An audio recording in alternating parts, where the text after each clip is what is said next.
Sa ngalan ng Ama at ng Anak at ng Espiritu Santo, sumainyo ang Panginoon. Mga kapatid, ngayon po ay ikalima, the fifth Sunday in the Holy Season of Lent. And in our today's Mass, our Lord will tell us that His death, His passion, death, and resurrection will give us the new life, the life being with God.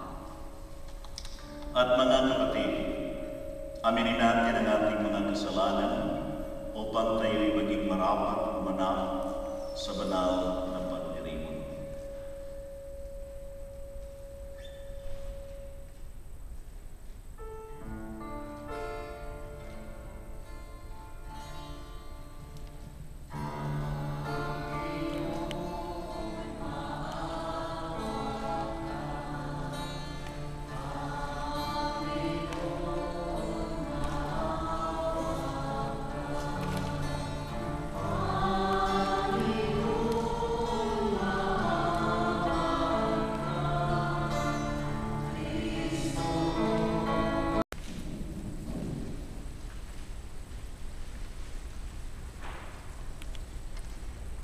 Kawaan tayo ng makapangyarihang Diyos, patawarin tayo sa ating mga kasalanan, at patnubayan tayo sa buhay na walang hanggan. Manalangin tayo.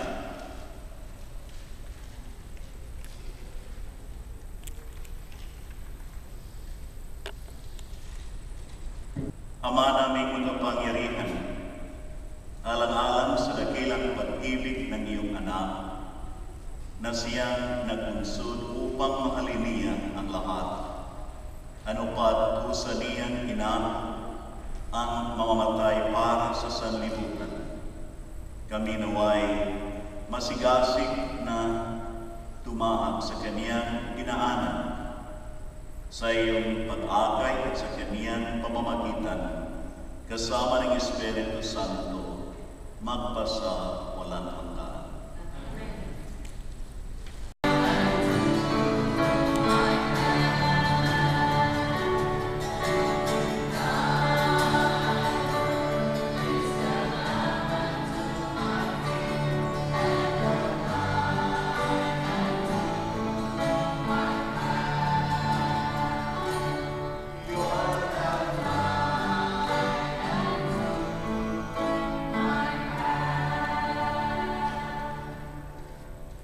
Sumainyo ang Panginoon. Ang mabuting balita ng Panginoon ayon kay San Juan.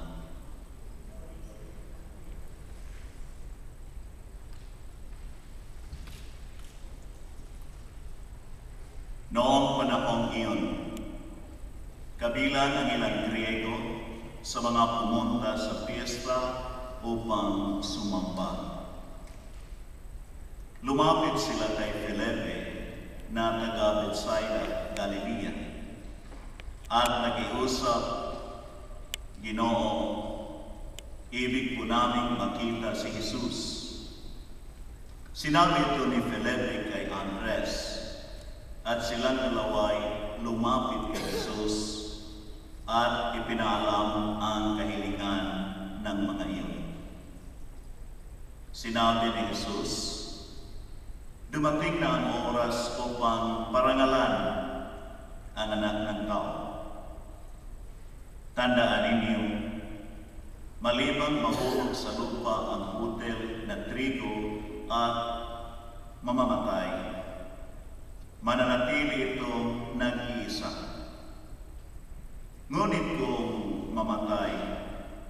ito'y mamumunga ng marami. Ang taong labis na nagpapahalaga sa kaniyang buhay ay siyang mawawalan dito. Ngunit ang nabubuod sa kaniyang buhay sa daigdig nito ay siyang magkakaroon nito hanggang sa buhay na walang hanggan. Dapat sumunod sa akin ang naglilingkod sa akin, at saan man ako naroon ay naroon din ang aking lingkod. Pararangalan ng Ama ang sinumang naglilingkod sa akin. Ngayon ako'y nababagabag. Sasabihin ko ba, Ama, iligtas mo ako sa kahirapang daranasin ko? Hindi. Sapagkat ito ang dahilan kung bakit ako naparito upang danasin ang kahirapan ito. Ama, parangalan mo ang iyong pangalan.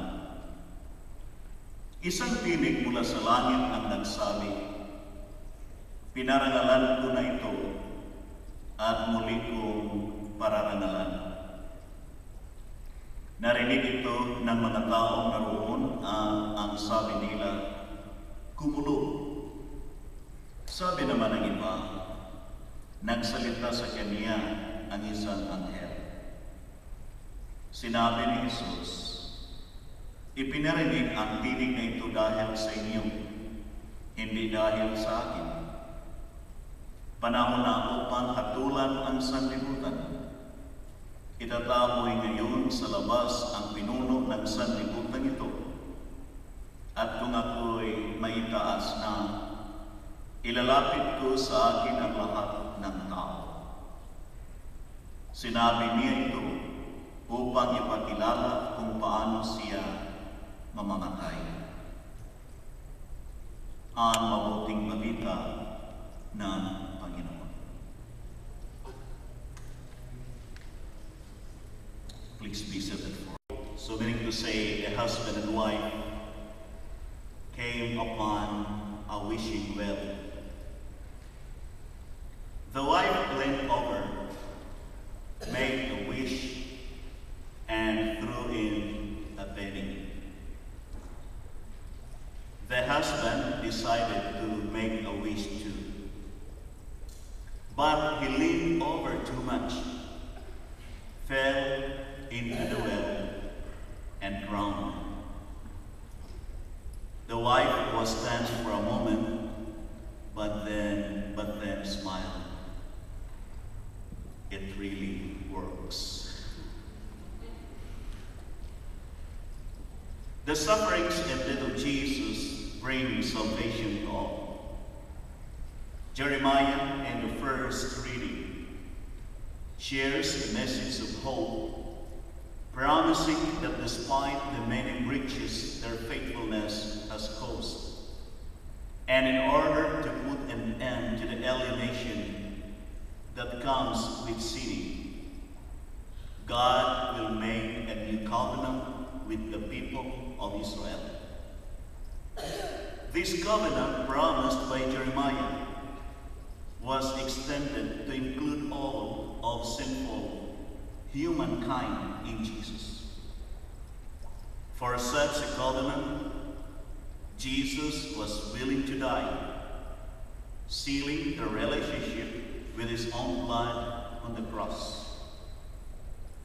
At each Eucharistic gathering, this covenant is remembered, celebrated, and renewed. In the second reading, the unnamed author of Hebrews celebrates the death of Jesus as an act of perfect obedience. In his dying, Jesus has become the source of eternal salvation for all who will follow his example and obey the ways and will of God. Unless a grain of wheat falls to the earth and dies, it remains just a grain of wheat, as what Jesus said in today's gospel. These words are so familiar to us that they lose their impact. Sometimes things are better understood by comparing them to what they are not. So, let's see if we can learn something about a grain of wheat from a drop of rain. It is interesting that Jesus does not say, unless a drop of rain falls to the sea. Because a drop of rain that falls into the sea immediately ceases to be an individual drop of water. It gets totally absorbed into the seawater. And no amount of filtering can ever separate it again. It is simply lost.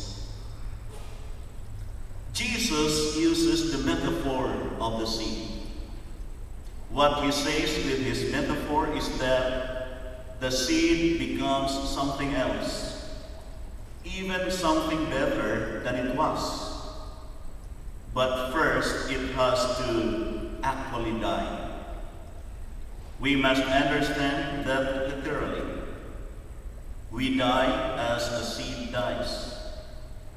Part of the seed disintegrates, becomes part of the earth, while part of the seed blossoms into wheat. We imagine that only the husk dies, while the pulp stays alive. But no, the whole seed dies. It is no longer a seed. Likewise, we imagine that our bodies die and become dirt while our souls stay alive and become immortal spirits. But no, we are not separate parts of body and spirit glued together, which come apart at death. We are embodied spirits, the spiritual bodies who create ourselves out of earthly experience. When we die, all of us dies. Otherwise, the miracle of resurrection is reduced to another botanical stage of life. We often say that dying to self really means dying to our bad self. We must die to our pride, die to our lust, die to our greed, and anything that hinders us in our relationship with Jesus. And that is true. All evil things hinder our development. But these little deaths are only metaphors, analogies of real death. We must not get lost in analogies and forget the animal. No, we simply must die really. But it is precisely in this dying that we gain new life. It is precisely in losing ourselves that we find ourselves. We do not believe that when we are absorbed into God, we believe that we maintain our unique person alongside God.